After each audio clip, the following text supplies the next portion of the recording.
Hi, you most likely have no idea who I am, and that is probably for the better.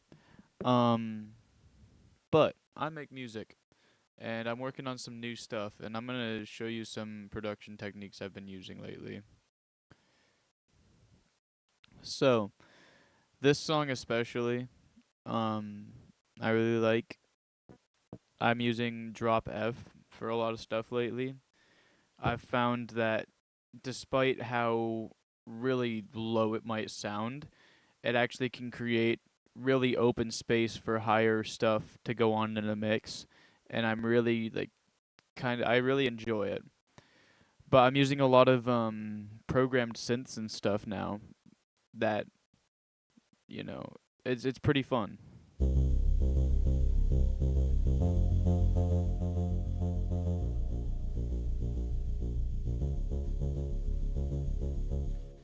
So with my DAW, there is like it's Waveform 14. The I think the company that made it is called Traction, I think. And they have their own like synth things that come with the DAW for free. So I'm using these a bunch. And I'm just using the Cosmic Whispers for this bass. And then after that first repeat, I have guitar notes on a not as distorted tone as this, but I'm going just.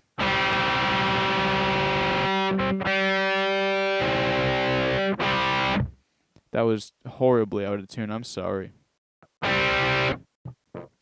So I'm just doing that on like every fourth beat here.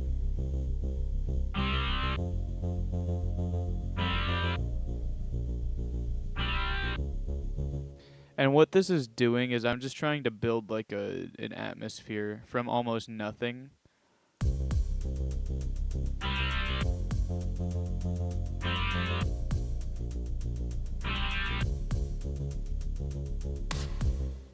So, program drums. These are a very big part of the sound. Like without program drums, you just don't have the same feeling. Especially when it comes to choruses, but we'll get there in a second. Um, yeah, this is just the same thing a couple times, and it's just kind of building the atmosphere with more, but like keeping it there. And then we get to this part where it adds bass and distorted guitar with palm mutes.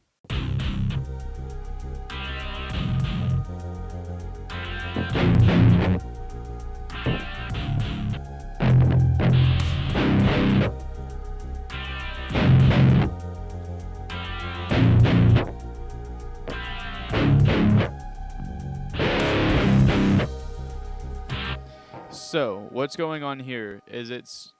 Oh, yeah, there's also melodic synth added. So, we have three things being added in here, which is pretty crazy. And then even after that, we build even more and we add actual drums, um, which basically just take what the program drums are doing and intensifies it more.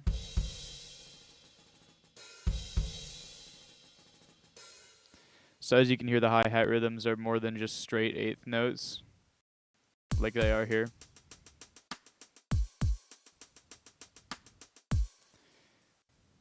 But when they're layered together, it sounds really crazy.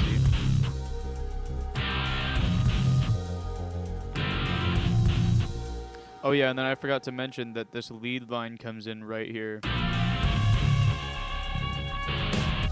It is just that same like dissonant note for basically the rest of the song. It you like on its own it would sound annoying, but with everything else it makes so much sense. And this is to just kind of carry us into the chorus here. Um with this intensity we've built up.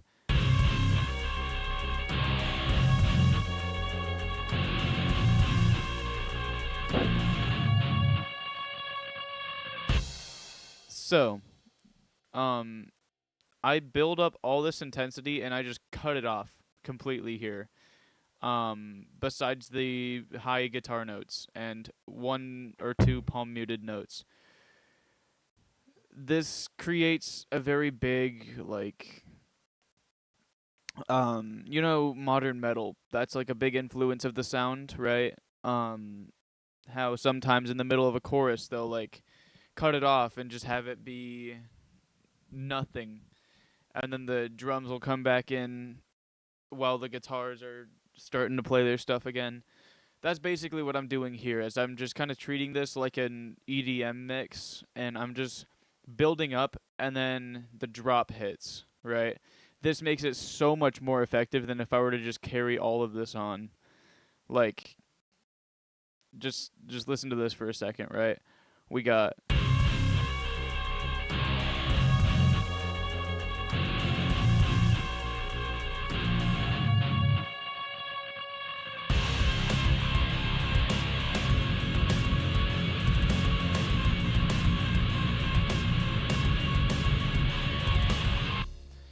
So, now we're going to talk about the chorus. So, the trick behind this is actually simplicity.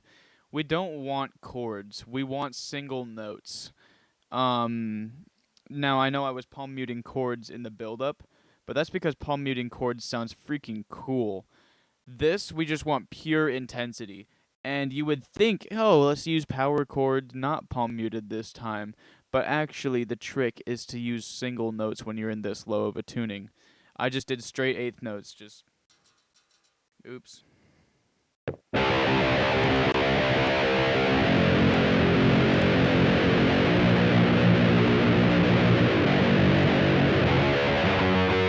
And actually, this chorus kind of throws off what we were building with, too.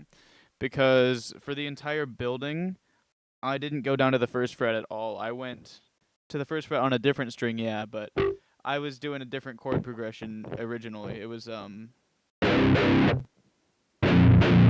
oops, I messed that up.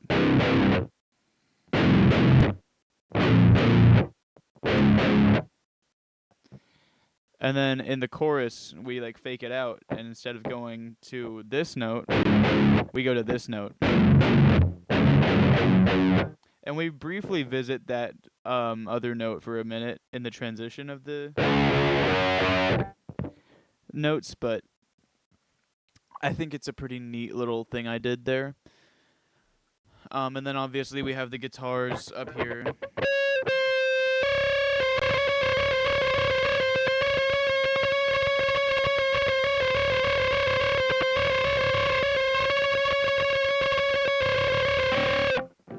Yeah, that's all that part does for like the whole song.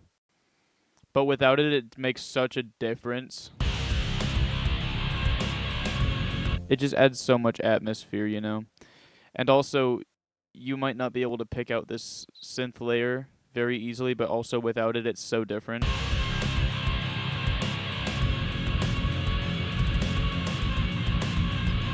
I think it has everything to do with how the high end of this synth specifically works. You hear how there's like a little fizz on top of that? That's, I think, why it makes such a difference to have it here. And it just kind of fills up the mix, you know?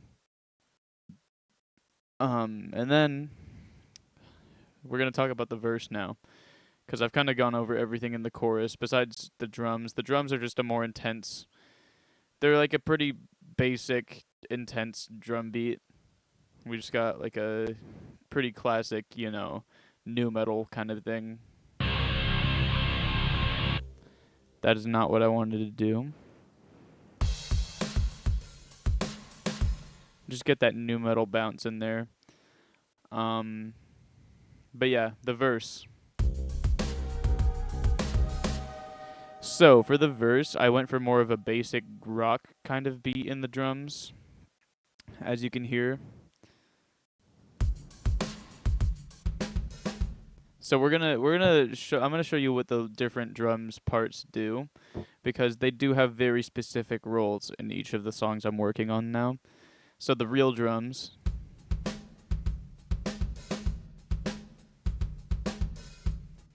So there's still that new metal bounce to it, right? And then these drums, these do like a very disco kind of thing, where the hi-hat is on the second beat. Or I think that's the second beat. No, it is just before the second beat. It's like midway through the first beat of the measure. So, if you didn't know, industrial metal seems to have a lot of disco influence, especially in the case with like Static X. Um, you can even hear some in Orgy. I mean, hell, they did a cover of Blue Monday by New Order, so New Order's not necessarily disco, but you know what I mean. Um, there's just like that influence in there in these drums, and when they're put together, and actually the bass and snare and everything are all lined up. It's just the cymbals that are different. And also, I forgot to mention, these hi-hats are on every eighth note. These hi-hats are consistent throughout the entire thing. On the 16th. So they make like a really huge difference here. And then there's just the bass and the melody again. And this melodic synth actually is a very interesting one. There's like a drone note, which I'm sure you can probably hear when you listen to it now.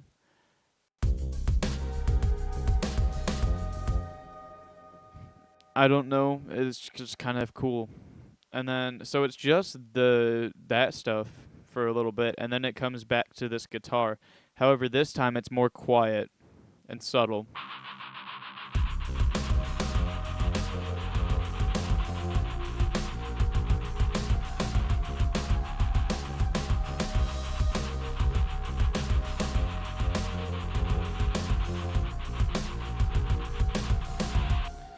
This effect on the guitar comes back later, so don't forget about that. And then to bring back the intensity, I put back the regular tone.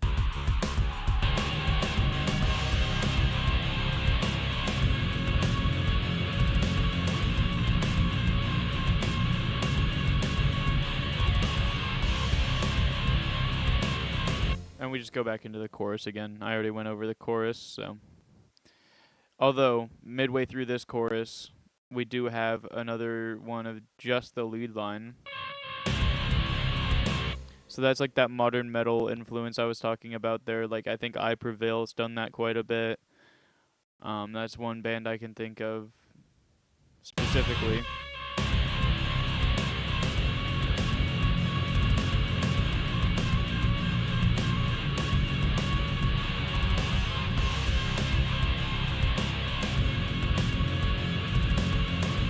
Ooh, I like this part.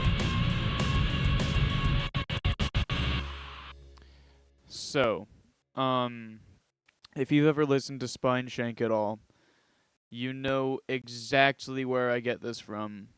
Exactly where. And I don't even have to tell you. If you haven't listened to Spineshank, um, it's kind of hard to explain, but basically, in several songs, especially on The Height of Callousness, they have this thing where they will take a snippet of a like segment of a song and make it sound like it's a glitch.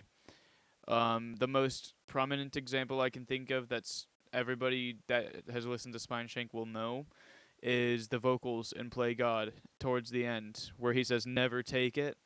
They like chop that up and make it really like eerie and kind of edgy. That's what I'm doing here. Um and that's exactly where I get that from too. So don't have any doubts in your mind that I don't listen to Spineshank or that I don't know about them because I love them and I adore them. And then this is where I was talking about the effect coming in later. This goes into a heavy breakdown. We got some oops.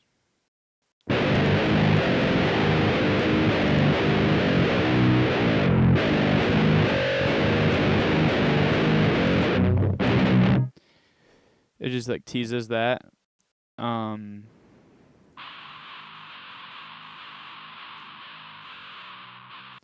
and I did the same thing I did with the chorus and the actual breakdown. I did individual notes, and I actually recorded a the note that would have been the chord, so it's just more clear.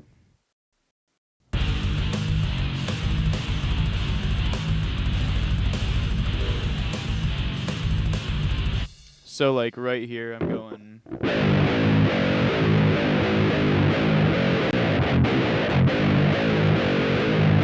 and then I have that other guitar going.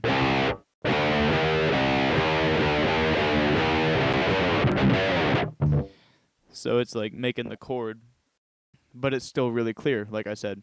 And this bass is so low. Like, I didn't go over the bass yet, but it is so low throughout the song. It genuinely borderlines the human hearing frequencies.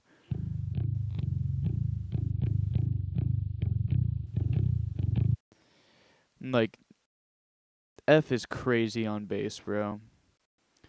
And then these drums, these are like super intense here.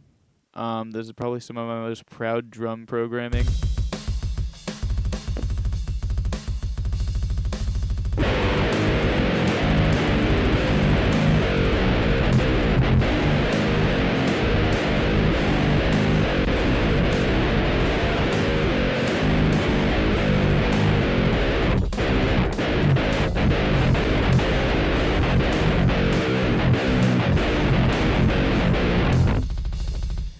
So right here it goes crazy.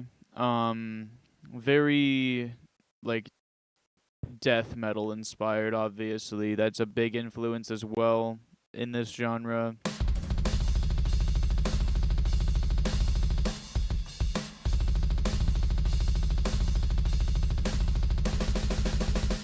And then you even get those blast beats in there. That's like this whole part is just death. Like just a wall of death.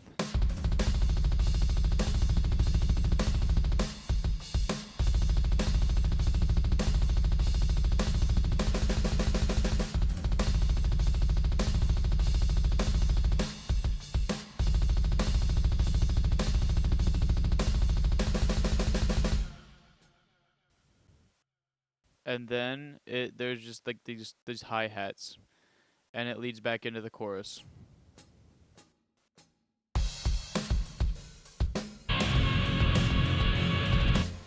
So this song will most definitely this song will most definitely give you whiplash when you listen to it, because there is so much going on and it seems so random.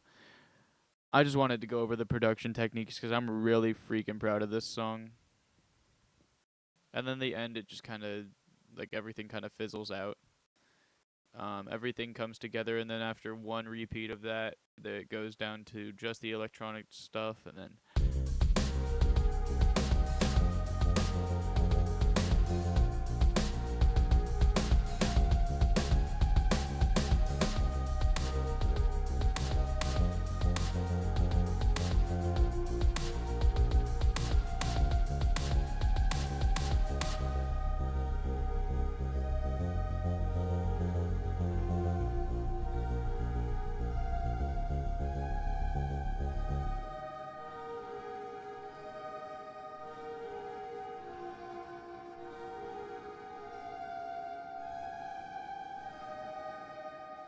originally that outro was double the length, but I didn't want to make the melody obnoxious. And the song is like already 5 minutes long at this point. It would have been like another 10 seconds or so longer, I think. No, way more than 10 seconds. Jeez.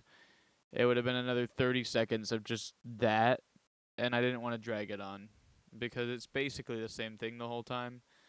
I didn't want to make it absolutely obnoxious. But yeah. Um this is probably my most proud production work. I especially adore this like breakdown and the transition into it and out of it.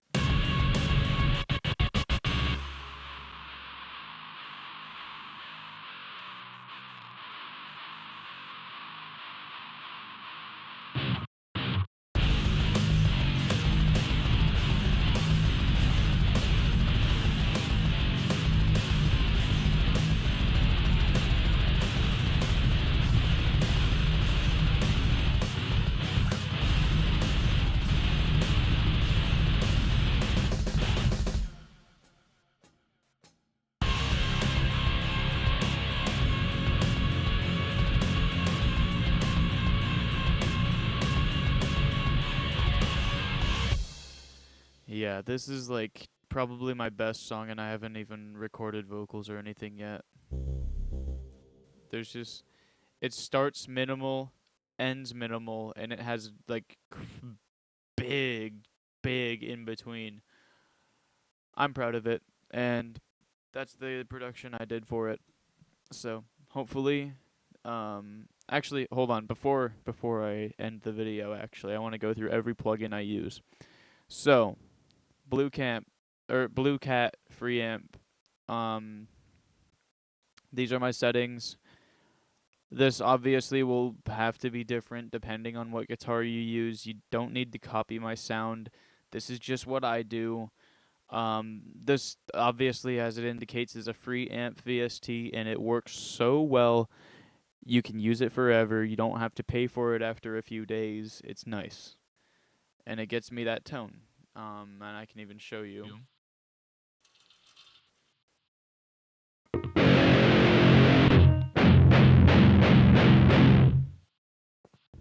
I might have to hold on.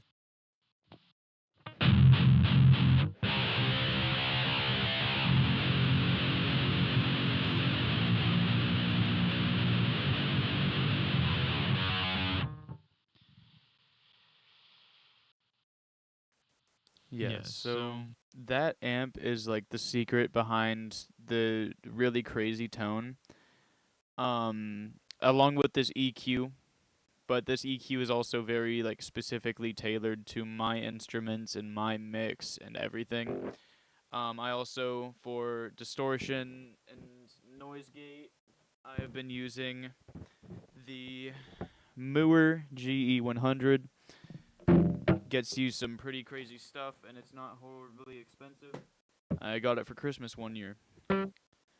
Um, and I've been using it lately because my metal muff decided to crap out on me, and honestly, this is so nice, and I slept on it for so long, and it's given me such great stuff lately, as you can hear. Like, this is all that rig. There's not actually an amp or anything, it's just plugged right into my mixing board. Like, it's incredible for being plugged into my mixing board. I only distort before the mixing board because when I distort with the mixing board and only the guitar, there's like a fizz that comes out of my mixing board. But honestly, I'm kind of glad I do it that way because it gives me these tones. Um, Same idea with this guitar, just with a chorus on it. And then the bass, I use the same free amp. I'm going to show you with and without. I'm going to show you, actually, I should show you with and without with the guitar as well. So, we got with.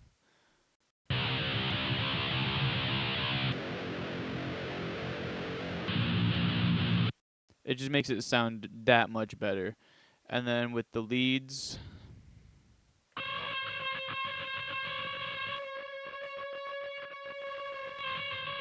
without it on the leads, it sounds dull. And then the bass, we got with.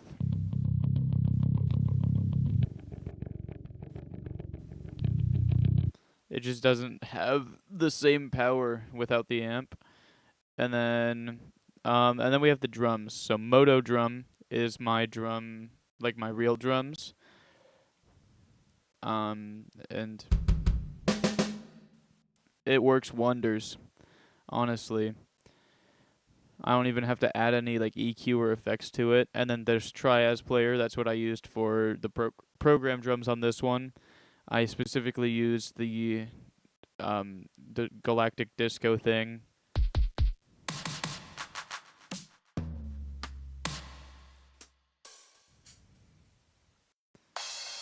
So yeah, there's that.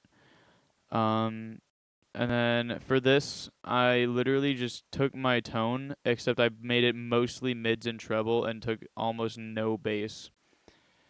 And that's how I kind of got that really weak tone. And I also turned down the volume way down low because with the volume high, it's not only ear piercing, but it just doesn't work. Um, Bass is a big part of tone, and mids are as well. I guess, what am I saying? Everything is important, but when you have the bass low, um, as in like turned down kind of low, you know, that's kind of where the guitar loses its real body in a tuning like this. And then this section, literally all I did was just cut this, or I think it was, I cut parts in between, and then right here I copied the same thing, so it gives that glitch. So like,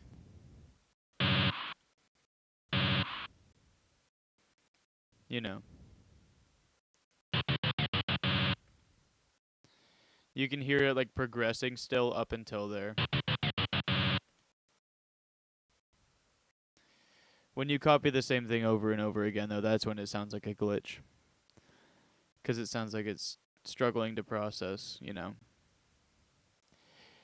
And then obviously I already went over this tone. So yeah, that's every plugin I've used, all the EQ. There's my bass EQ. Not that it's going to matter much, because everybody, like I said, everybody has different instruments, different tones, different settings. I don't even have any idea if my guitar tone is exactly the same as when I recorded this originally. Like, it's obviously super close, but I think everything's a factor. So, yeah, that's how I am producing this so far. And I'll even pull up another one that I'm pretty proud of. We got this song. Now, some absolute Chad came into my stream the other night when I was working on music, and he helped me get better EQ for my vocals. 'Cause I noticed, hey, I was on stream and I was like, hey, I was like listening to my stuff. I was like, my screams sound kind of like Christian Mikado.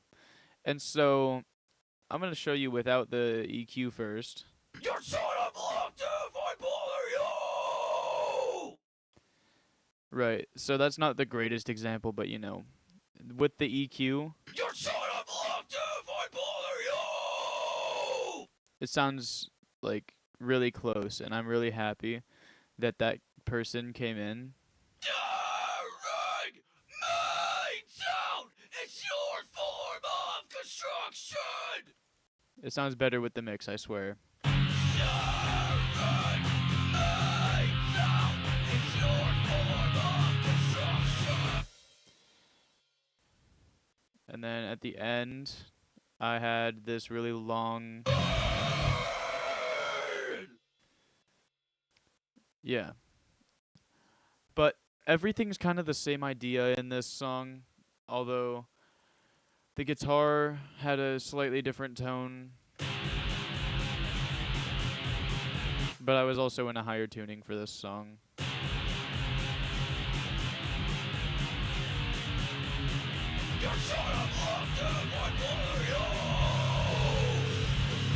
Oh yeah, and then I sampled phone call noises. And then in the verse, I sampled sewing machines. I'm going to show you exactly what those do. Here's it without the sewing machines. Actually, I'm going to show you with it.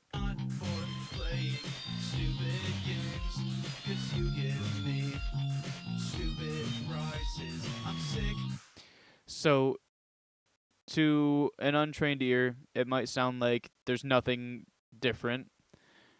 But if you listen close, it's almost like the snare is dragging more as in like a soundscape aspect.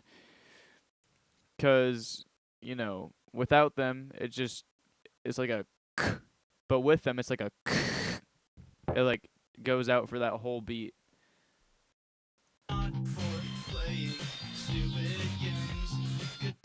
You hear it now if you didn't before. That's what that's doing. So, everything in my mixes have very specific intent behind them. I'm not sure if I'm going to keep these phone call sounds. It was just kind of something to fill up space.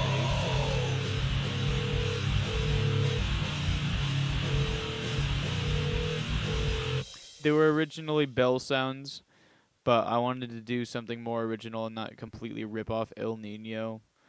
Um, Even though they are one of my favorite bands.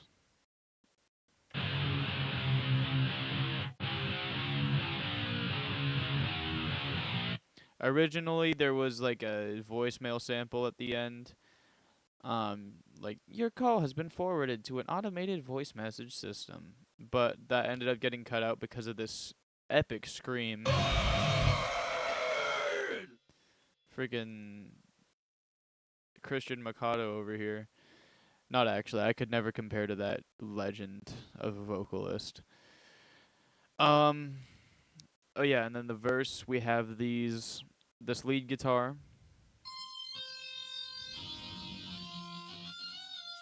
So what's happening here is I have a pitch shifter shifted up an octave.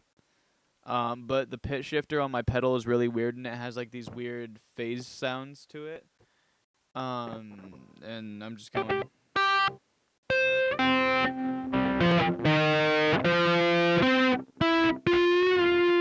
It's probably easier if I play it with the pedal.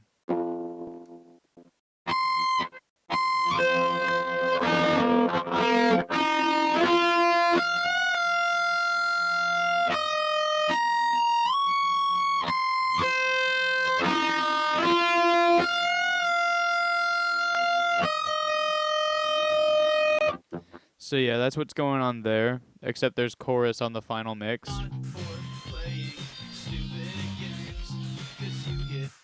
And there's obviously really strange EQ here.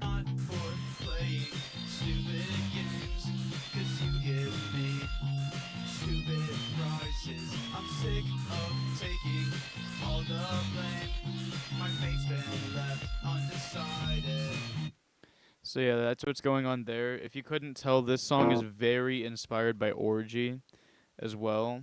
Um, at least in this verse. Like if you've listened to Candy Ass at all, that's a lot of where I'm like getting the lead line from specifically cuz um yeah, this record so far, this album has been largely influenced by a few bands, notably Il Nino, Spineshank, Orgy, and even Chimera, and even Slaves on Dope, and a good bit of Fear Factory. There's been a lot of influence, and then there's even been like my childhood hip hop influence that I don't even know any really artists. I just know that they were a big part of influence when I was younger, and they are now. And that's where a bunch of these like synth sounds are coming from. So yeah, that's how I've been producing lately. And I need to finish this album at some point. So I'm going to. And I don't know when it's going to be releasing. I don't have a date for it yet. I'm just showing you what I do. Showing you what I do best. Or maybe not best, but you know, what I do when I mix and create. So yeah, hopefully you found some useful things in that.